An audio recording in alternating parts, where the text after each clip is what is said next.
I was returning home with my newborn son after a stressful night at the hospital when I found my driveway completely blocked by my neighbor's extended family having a massive barbecue. I gently asked, "Can I please just get through? I've got my baby in the car." One of them laughed and yelled, "Park on the street like the rest of us peasants." Tears streamed down my face as I squeezed my way into a ditch down the road. That night, I found my mailbox smashed in and a graffiti message on my front door that read, "Crybaby families aren't welcome." I live in a small town outside of Waco, Texas. It's one of those places where you kinda know all your neighbors, at least by name or by who their kids are. My husband and I bought our little house 3 years ago. Nothing fancy, but it's ours. We got along with everyone okay, until the Garcias moved in next door. At first, it was just Mr. and Mrs. Garcia and their teenage daughter. They kept to themselves mostly, though sometimes they'd throw big family parties. I figured, no big deal. Everyone deserves to have their people over once in a while. But it didn't stay that way. Over the next year, more and more of their family members started living there. Cousins, uncles, even 2 grandparents. I'm talking 10 people crammed into a small 3-bedroom house. Their backyard was packed with beat-up cars, kids' toys, old furniture. It started feeling less like a neighborhood and more like a used car lot next door. But I tried to stay friendly. I really did. Fast forward to this past winter. I had just given birth to my first son, Caleb. The delivery wasn't easy. I had complications, and we had to stay an extra 2 nights in the hospital. I was exhausted. Every bone in my body hurt, and my emotions were a wreck. Finally, one cold, gray evening, I got to take Caleb home. I was so happy, but so fragile too. I just wanted to get inside, bundle him up, and rest. As I turned onto my street, I saw it. Their family was having a giant barbecue in the middle of the street, not just their yard, literally stretched across my driveway. Cars lined up bumper to bumper, grills smoking, music blasting. Folding chairs everywhere.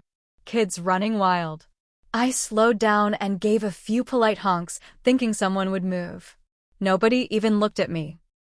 I rolled down the window, waved, and said in the calmest voice I could manage, "Excuse me, I just need to get into my driveway. I have my newborn in the car."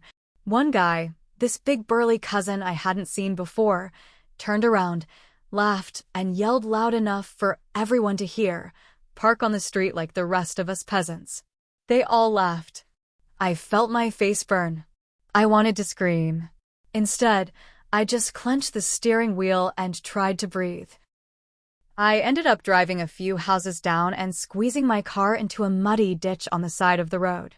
I slipped and nearly dropped Caleb as I carried him home, tears streaming down my face. Not one person offered to help. Not one said sorry. That night, it got worse. Around 1 a.m., I heard a loud crash outside. I looked out the window and saw my mailbox, broken in half, lying in the street. In giant red spray paint across my front door, it said, "Crybaby families aren't welcome." My hands shook so bad I could barely dial 911. The police came but didn't do much. They said without witnesses or cameras, there wasn't a lot they could do. Just file a report and keep an eye out. I felt trapped in my own home. I felt powerless. And I felt furious. I decided I wasn't going to just take it. The next morning, after barely sleeping a wink, I sat in my living room holding Caleb, just staring at the red graffiti on my front door. My husband, Tyler, tried to calm me down, but I could tell he was just as furious. We spent the whole morning scrubbing the paint off. Took hours. The mailbox was a total loss. Tyler had to rig up a temporary one with an old piece of wood and duct tape. Every time I looked at our busted door or the splinters on the ground, my chest would tighten all over again. Meanwhile, next door, the Garcias acted like nothing had happened. Laughing, blasting music, slamming car doors. Like they hadn't terrorized a woman who had just brought her baby home. And that's when I decided they weren't getting away with this. But I knew I couldn't just go yelling at them. They had too many people around, and if it got physical, I would be the one in trouble. No, I had to be smarter. More patient. First, I started taking notes. Every loud party. Every car parked illegally. Every piece of trash that blew into my yard. I took photos, videos, timestamps. Every day, like clockwork. Second, I made some calls. Turns out, our town had a strict zoning code. No more than 5 unrelated adults could live in a single-family home. The Garcias had 10 people packed in over there. Not only that, but 2 of their cars didn't even have plates, just old temporary tags way past expiration. I filed anonymous complaints. 1 to code enforcement. 1 to the police department for the junk cars. 1 to the health department for trash buildup. Third, I got in touch with the HOA.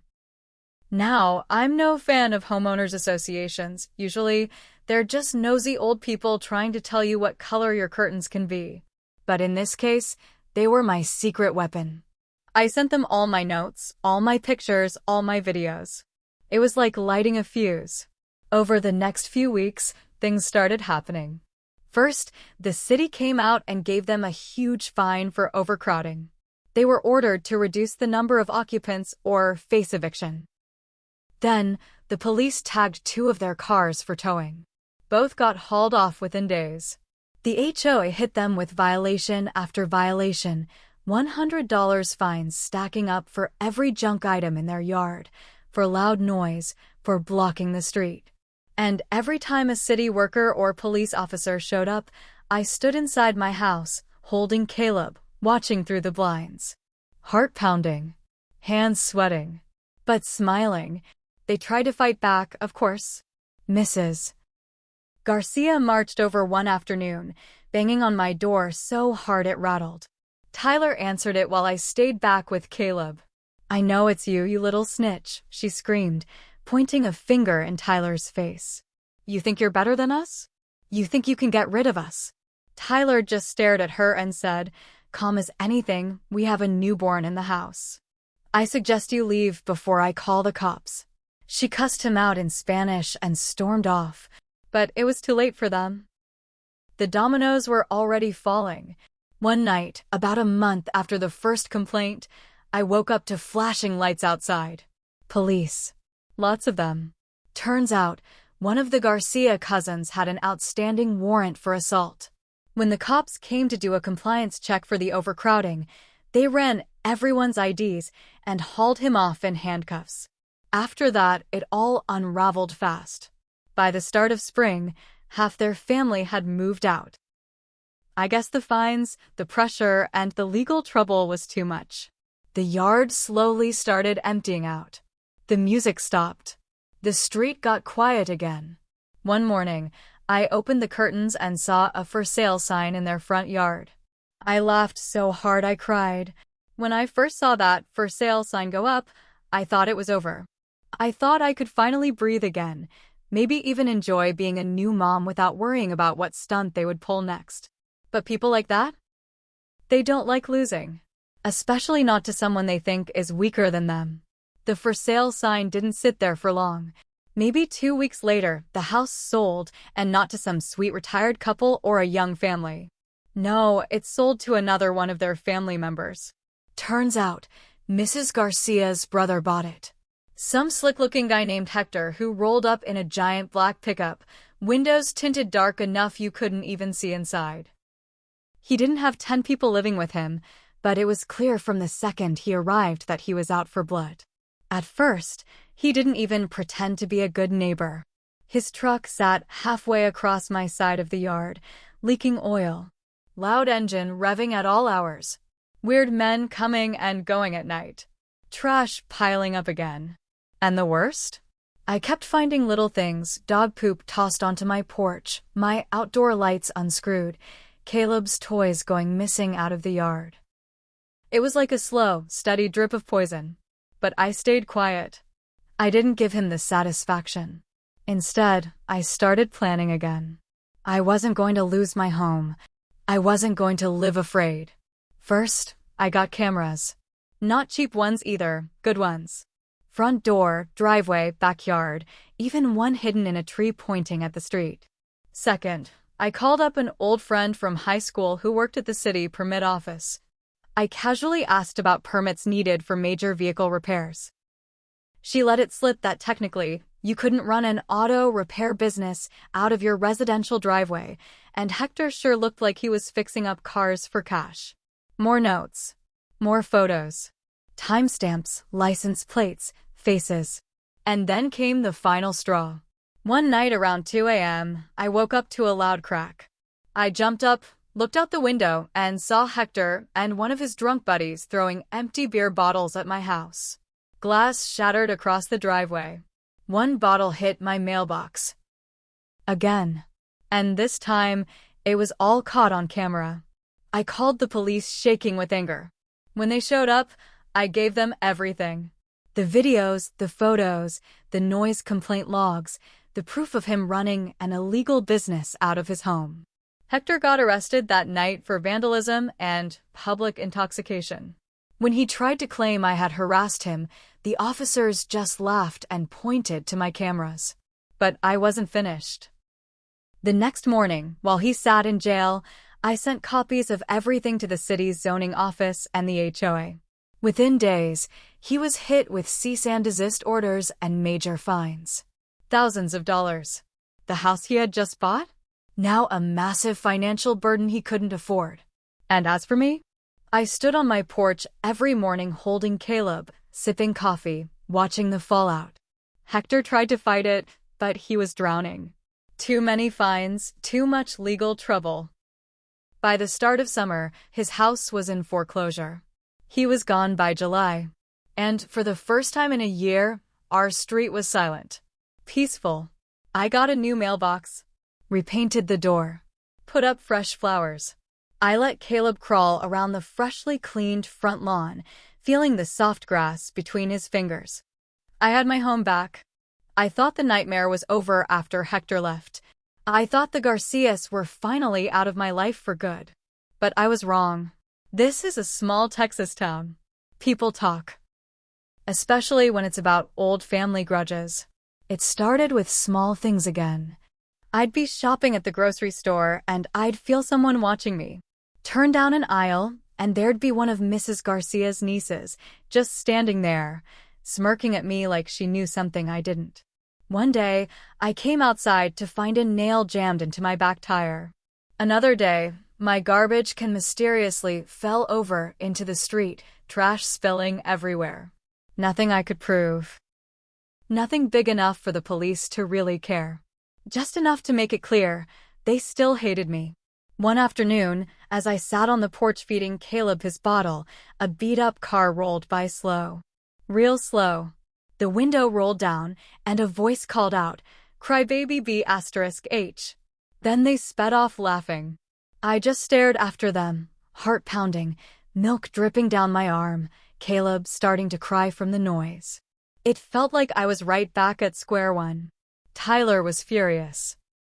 He wanted to start calling the police again, pressing charges, getting lawyers involved. But I stopped him. I had a different idea. I realized something that day. They wanted me to react. They wanted me scared, angry, broken. I wasn't giving them that power. Instead, I decided to kill them with something they couldn't fight: legality. I got serious about Neighborhood Watch. I volunteered. Made friends with people who really cared about keeping our streets safe. I organized cleanup days, BBQs, real ones where everyone was invited, holiday events. I helped get speed bumps installed to stop the racing cars. I personally donated money to help fix the old playground at the end of our street. And slowly, the balance shifted. The town saw me not as a crybaby, but as a good mom, a neighbor who gave a damn. Meanwhile, every time one of the Garcias' extended family tried to start trouble, loud parties, abandoned cars, late-night screaming, the town turned on them. The police didn't need me calling anymore. The other neighbors started doing it. Mrs. Garcia's niece? Evicted from her apartment after 3 noise violations. One of the cousins? Arrested after crashing his junk car into a stop sign drunk at 3 a.m. Another? Fired from the local auto shop after he got caught stealing parts. It was like watching a rotten tree slowly collapse from the inside out. I didn't have to lift a finger. I just had to survive long enough for them to destroy themselves. And they did. By the time Caleb was walking, almost every last one of them had either moved away or gotten run out of town. When I looked around our street now, all I saw were clean yards, smiling neighbors, and safe kids riding bikes. The scars were still there. Sure, the broken mailbox, the graffiti, the sleepless nights. But now, when I stood outside my house, holding my son's hand, I felt something stronger. Pride. Not because I fought fire with fire, but because I fought smarter. And I won. It was about a year after the Garcias disappeared when the final twist came. One hot July afternoon, I was pulling weeds along the driveway when I saw a truck I recognized. It was Mrs. Garcia herself. Older, thinner, looking worn down like life had chewed her up and spit her out.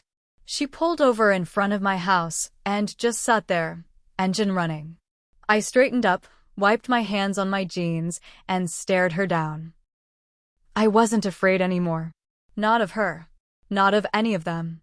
She got out of the truck, real slow, and walked halfway up my driveway. For a long second, we just stared at each other. Finally, she said, her voice cracked and bitter, "You think you won." I didn't say anything. I didn't have to. She looked at my freshly painted house, the new mailbox, the trimmed lawn where Caleb's toys sat neatly piled. She looked down the street, at the smiling neighbors chatting over fences, the little American flags fluttering in the breeze. And she knew. She lost everything. Because she couldn't let her pride go. I should have felt satisfied. I should have felt victorious. But the truth was, I didn't feel much of anything. I just felt tired. Tired of the fights, the fear, the ugliness. Tired of losing whole months of my son's babyhood to stress and anger. Tired of being forced into a battle I never wanted. Finally, I broke the silence. I walked over to her, calm as ever, and said, "I didn't win. You lost." Then I turned my back on her, picked up Caleb, and carried him inside without another word. I never saw her again. Looking back, it's easy to think, was it worth it? Honestly, I don't know. I protected my home. I made sure Caleb grew up somewhere safe. But the price was real. For a long time, I let anger live rent-free inside me. I let them make me into someone who plotted, watched, waited. I don't regret defending my family, but I do regret how much space I let them take up in my heart. Nowadays, when I pass by their old house, now owned by a sweet retired couple who keep the yard perfect, I smile. Not because I won, but because I survived. And sometimes, in a world this messy, that's all the revenge you really need.